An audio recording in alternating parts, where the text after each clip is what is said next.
Pastor's Heart and Dominic Steele, and fine-tuning the evangelical ecosystem with Mikey Lynch. Churches, missionary organisations, university groups, Christian publishers, both formal and informal, theological colleges, chaplains, megachurches, denominations and multi-site networks. How do we each do our thing, working to glorify God, without us treading on each other's toes? Or that's too low a bar. How do we function optimally together? Mikey Lynch has several hats. He's Director of Reach Australia. He leads the AFES staff team at the University of Tasmania in Hobart and is Editorial Director for the Gospel Coalition Australia. Mikey, thank you for dropping by. Good to be here in person. It is good to have you in Sydney. I've been reading your book, The Vine Movement, and reasonably new with Matthias Media. We spoke about it a couple of months ago, about the substance of the thesis in the first two-thirds of the book. But part three is, how does the thesis you articulated earlier play out in the different relationships within the evangelical ecosystem? And I said, how can we fine-tune? But maybe we just ought to aspire to a rough tune. Just a quick check-up, maybe, and that could be a start, yeah. How do we do it? I mean, your pastor's heart is actually that we do function best, whether it be the parachurch, whether it be the church. Let's start with the relationship between, well, your patch, the university patch, and the local church. It is, you're right, related to the pastor's heart or the parachurch leader's heart, in the sense that it's a place where there's enormous capacity for encouragement and that camaraderie and support for both of us, as well as for parachurches to parachurches, churches to church. But exactly the same arena is the scope for so much discouragement and hurt, some of it even accidental. You talk about a problem of pragmatism over principle within the parachurch movement. Yeah, okay, so that's stepping back from kind of heart issues to the whole way in which a godly Christian ministry should function, conduct itself. Yeah, that there's there was one way of approaching that in the 17th century was to talk about the regulative principle as, it's not just that we can't do the things the Bible forbids, but we should only do what the Bible commands. Yeah.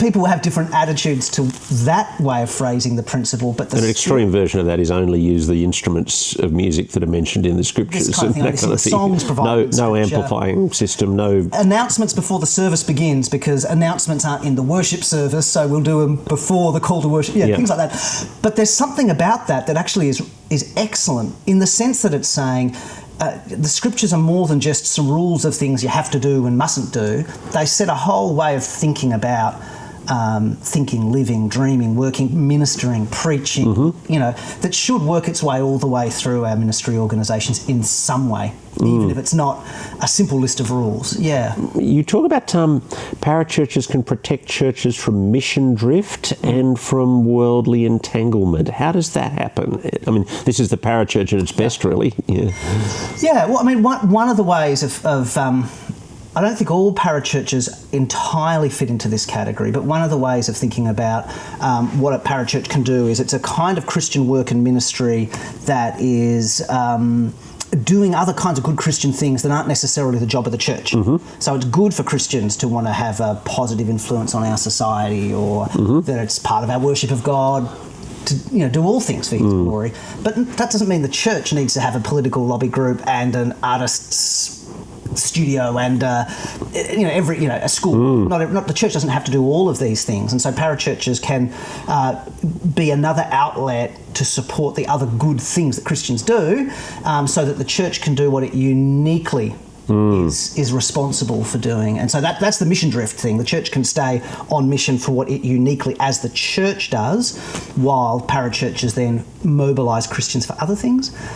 And that kind of relates to worldly entanglement, in the sense that some of the other good things Christians can do, like political engagement, it's a pretty complicated and easily muddy kind of form of work.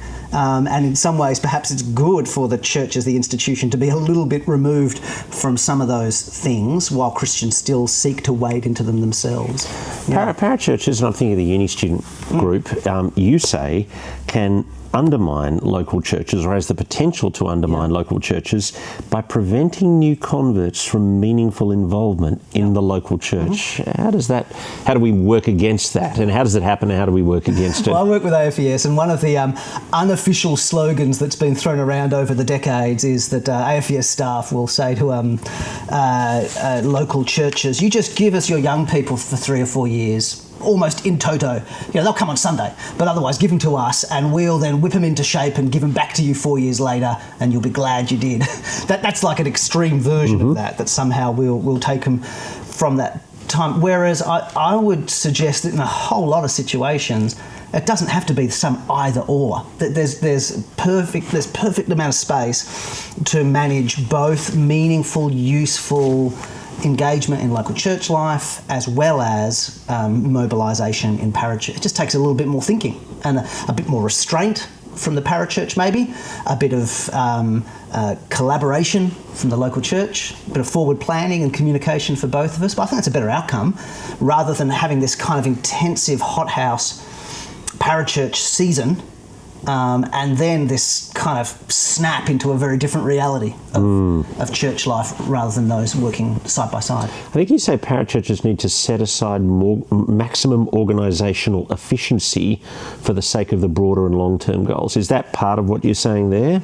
Yeah, for sure. I think... we even see that in the Apostle Paul in his missionary work.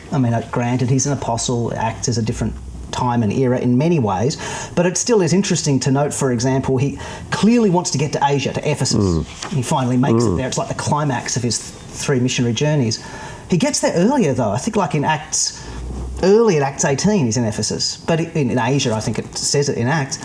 But he goes back to Corinth, and I think he even goes back to Antioch before returning to Ephesus, because investing in the pre-existing work and relationships is also a priority for him. So he's not just pushing to the frontier all the time.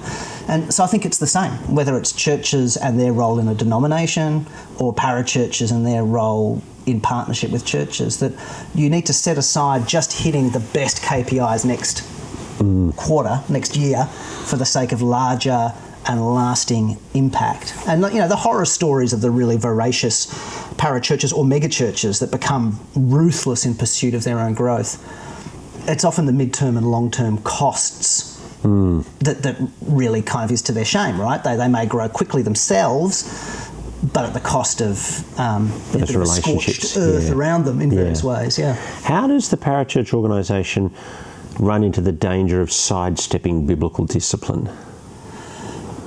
Well, at the basic level, it can be easy for missionary societies, local parachurches, all sorts of just even more informal fellowships to just not communicate with the local church, and so put people in leadership positions, welcome people into membership without any connection with those who have formal pastoral responsibility.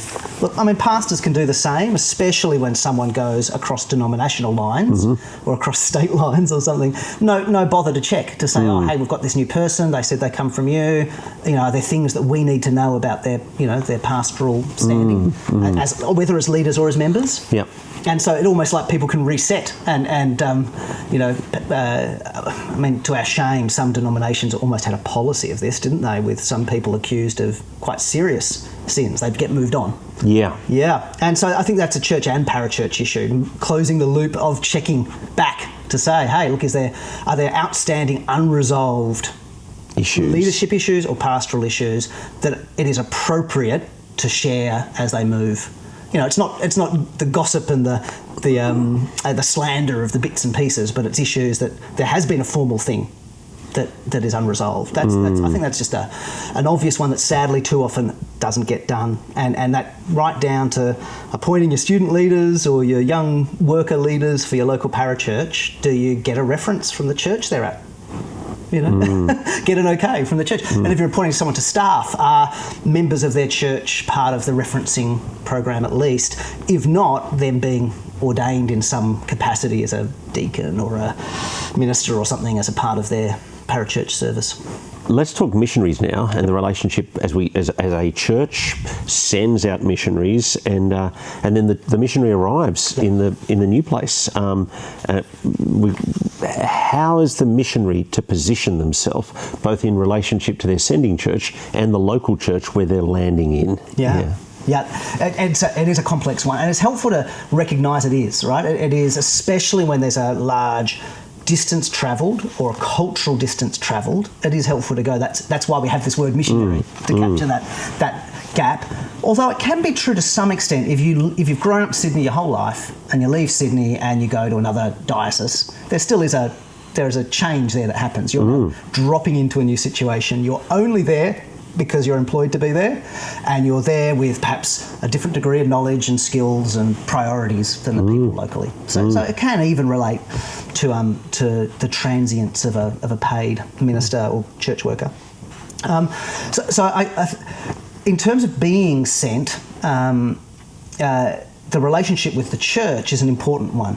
And although mission societies are extremely important too, and that makes things even more complex, the healthiest mission societies will try to draw a link back to the local church too, and build that, or churches build linked church relationships. And so on the one hand, it's recognising that's part of my work. If I'm being sent from somewhere and supported to go somewhere else, is maintaining that degree of connection, of support, and some element of accountability.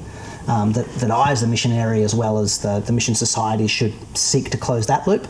But on the other hand, there's a clarity there that's helpful in that, and I think some of the missionary societies do it culturally better than the others in terms of. I'm just thinking here. There've been a few homegrown missionaries that we've sent out, and I think. There's one couple at the moment, Sam and Em, and we've done a really good job of thinking they've come from here, and I'm doing a Zoom call every couple of months with them. And so, yes, there's a missionary society doing something, and they've got all their structures and support structures and that sort of thing. But part of our responsibility of the sending church is caring for them, and me and our missions pastor having a Zoom meeting with them once every 3 months. And I think, we haven't done that as well as that in the past. So it requires a new set of skills. And just even thinking into that space. Absolutely, and that's true locally, especially true when sending people further afield and across culture. Whereas one of our other missionaries is not from here, but we're just kind of linking in with financial support. And I think they're doing that with their base church, but they're not expecting that relationship from us. And you explore that in the book. That's right. It's helpful to realise that there's support church relationships, and then there's a sending church relationship.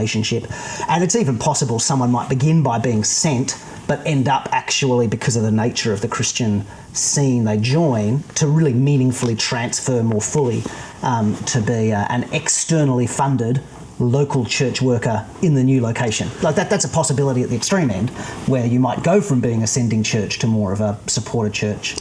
Where's the correction you want to issue to the missionary and the correction you want to issue to the church? Well, I guess we're talking there about the church in particular, and saying be more proactive, plan more, and so on. Look, on the missionary end, I guess it's maybe not, the correction wouldn't be the right word perhaps so much as just the encouragement to go, your supported newsletters and those communications they're worthwhile. They're establishing a real, if distant, and meaningful link. So don't see that as mere admin, like it is fostering as we talked about earlier, the Apostle Paul, at a much more difficult form of communication and travel, went to great lengths in order to close those communication loops with his other home base cities like Corinth and Antioch and even Jerusalem. And so be encouraged, I guess I'd say. That's right. Theological publishing and the whole network of theological colleges, theological education, authors, blogs, podcasts. How do we work together better? It was interesting. I sent some of that stuff because I'm not obviously not working. haven't had that experience of working in the space of theological education. So I sent it to a few people at different colleges, and it was interesting. At least in each of the replies, there was at least one line that suggested, that kind of was a defensive, like, "Are you talking about us right here?" But kind of each one of them felt that, and so I guess it's helpful to realise recognise, especially in a place like Australia, it's a small, the reformed evangelical economy is small, and so we are exposed to one another, and we can fear that a plan for growth for one college can easily impinge upon the growth of another college or force us all to have to play the same game to compete, all that kind of stuff. So that doesn't solve anything, but it is helpful to just own that and just to go, look, we just need to recognise it's a small world we're in, and there needs to be at least a courtesy in all of that. Maybe we need to sharpen the question a little, because we could go in a lot of directions. Like, I think to some extent some degree of accountability is important for each of them. A denominational college has some degree of accountability to the standards of the denomination.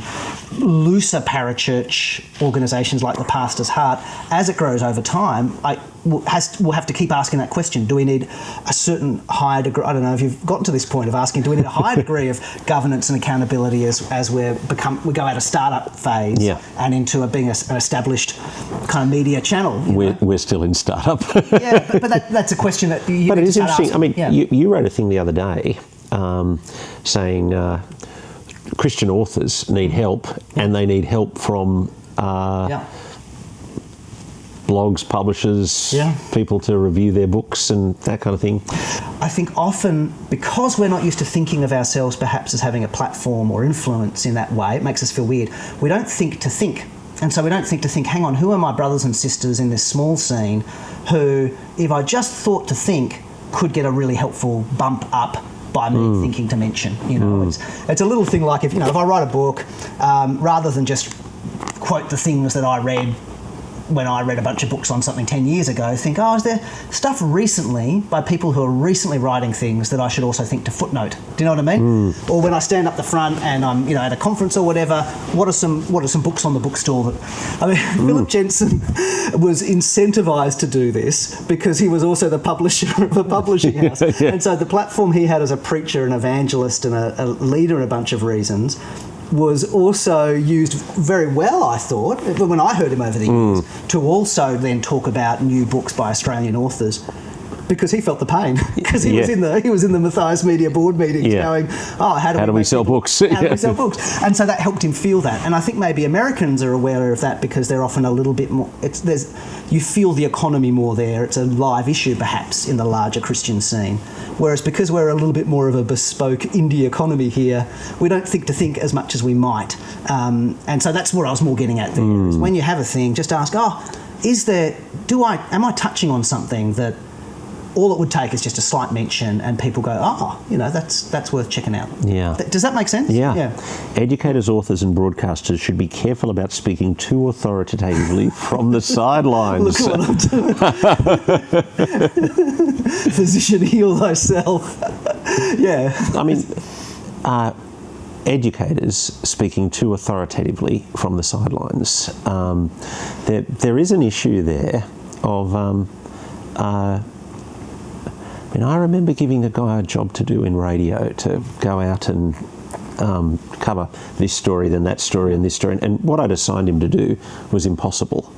And in frustration, he said back on the two-way, "It's all right for you shiny bottoms."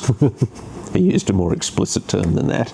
Sitting there in the studio to tell us what to do when you're there polishing your bottoms, But actually out here where we're trying to do it, it's impossible.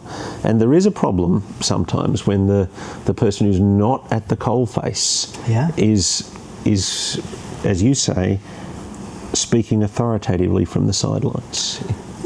Yeah, I mean, we can use whether it's the author sitting in their desk, having done a bunch of ministry several decades ago. The world of culture has changed so rapidly. For me to presume to tell everybody what they should be doing today, when I'm not in the thick of it and haven't been, that's a risk. Or if I did a few years of parish ministry before going into theological college, but haven't really been out beyond that sense, for me to then tell the next generation of students, here's what theological faithful ministry must look like. when I'm drawing on experience that, in a sense, you could say is out of date, and maybe even, I look back on it now with rose-tinted glasses, So we did it this way, and So part of that's being, and that could be a temptation, I'm sure, for all of us as we get older, to look in, and rather than a stance going, well, they're the ones in the trenches now, I need to listen to them, and to be too quick to tell them what they're doing wrong from a distance. Yeah, it's we all need to hear that. So that's not me just pointing the finger. I need to hear that too. Just to be slow, again, to be slow to speak on that stuff, to be eager to stay up to date, I guess, as well, to be listening and understanding the issues on the ground. Rather than banging the drum of the bit of advice that was the needed bit of advice in some previous era. Yeah. Chaplains, what are the issues that face chaplains? There's actually several different types of chaplain. Being a chaplain within a Christian organisation or context, like a Christian school, is quite different than being a chaplain in a secular school or a hospital or the armed forces. So there's a range of different kinds of chaplain in that sense. You may be basically a minister on location, and you're doing ministry and evangelism at one extreme, or you may be kind of like a sort of lesser trained spiritual counsellor at the other extreme, and so the range of things is different, You talk about the danger of the chaplain being tamed by the institution that they serve. Yeah. There was a great book I read in preparing this that was reflecting on hospital chaplaincy, all through like a Michel Foucault sort of postmodern analysis of power and institutions. It was a great read, but it was observing how institutions they do have a languages and patterns and habits that control and smother certain ways of being, and so that and to some extent this is true even for Christian private schools can be like this, right? Yeah, they can. Yeah, they am I for God and the Lord Jesus Christ, or am I for this school and its reputation? Yeah. Or the history of wealthy families. Dad and granddad and chaplains pulling their punches in. There's an interesting example within the Australian Armed Forces where, if I got my facts straight on this, for a long time the Army avoided giving rank to its chaplains, whereas the Navy did give rank to its chaplains, and there are pros and cons in each of those because, in a sense, you give rank, you do give some leverage in the organisation and a certain degree of pulling power with but you also then you're now representing the brass. Yeah. Outside. So I think in wrestling with all of that, you've got to play the game to some extent, but you've also want to carve out some degree of a different mode of operating that humanises and spiritualises. Be willing to be something of the court jester, in a Shakespeare play sort of thing a bit as well. And figuring out that, I think, is one of the challenges of a chaplaincy ministry, I think.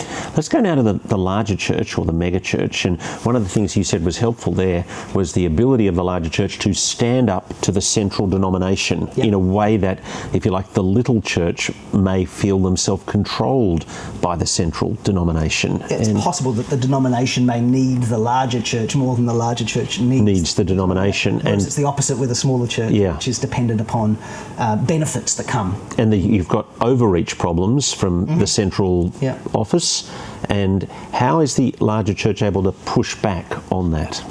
Well, I think just for that reason. I think that a larger church, there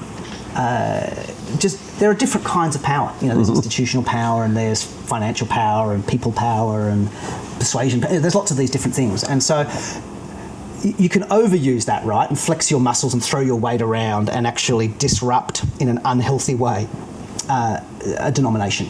You have a quote from Philip Jensen from the Evangelical Ministry Association. I'm just going to read it and then get you to react to it. If the pastor is in a passive subservience to episcopal bureaucrats, bishops, then the congregation will be passive and subservient to episcopal bureaucrats. So he's speaking to the Evangelical Ministry Association in London.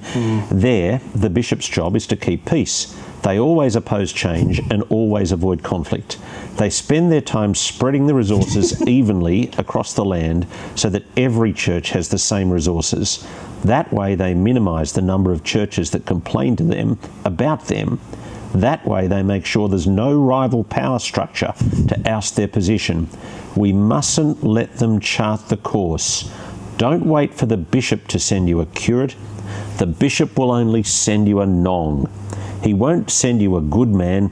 He doesn't want to build your work up. He wants to spread the manure far and broad, not gather it in any place that will cause a smell in the diocese. I mean, it's over the top, sort of. It's pretty good though. always, never, definitely, like. But it's making a good point, isn't it? Like that way of portraying it is imputing motives, all these kinds of things, but it's capturing an institutional instinct that we can slip into without realising it. Keep the peace, even things out, and without even realising it, perhaps, what that approach does is also prevent any rival power structures, which are, and historically, various forms of what you could anachronistically call parachurches, like say monastic movements and things, have been agents of reform because they become rival power structures just outside that can then disrupt.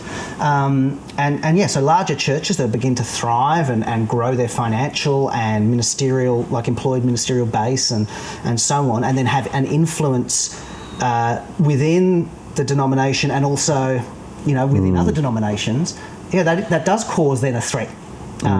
That's a reality of life, and it can be used for good. On the other hand, there are other seasons where a large church rightly submitting itself to healthy denominational structures, that's again making this mid-term, long-term decision for the health of the ecosystem. So it's a dance, right? Where you dial these things in can be a challenge. Yeah, but sometimes choosing to say, we could easily ignore whatever it is, ignore the synod, ignore the assembly, and do what we want. We could get away with that, but should we? And sometimes slowing yourself down in order to honour and strengthen the institution is a better course. So there's place for both, I think. Yeah.